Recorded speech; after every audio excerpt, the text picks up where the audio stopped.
I mean, all of these lessons about the Gadianton robbers and, things like that was stuff I remember vividly talking about in family home evening. Like my Yeah. experience growing up is when I was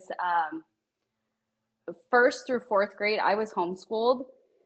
And that basement that I had talked about was our classroom. So we had a giant whiteboard. Well, it felt giant to me. It's probably a normal size, but Yeah. we had a 3x5. right?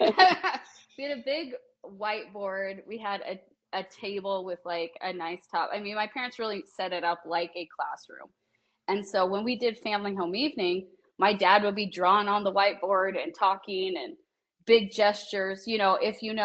If you know Barry Cox, you pretty much know my father. They act very similar. I mean, big hand gesture. That's probably why they didn't get Right. along, because they were so What are we similar. going to learn today? Right, exactly. And he'd be like, and then the Gadianton robbers, blah, blah.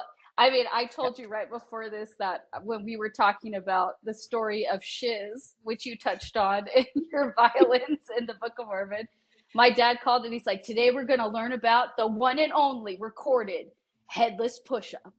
And we were like, what's that, Dad? And then he went on to talk about how he got his head cut off and then he raised up on his arms, which, as we discussed, is not a thing.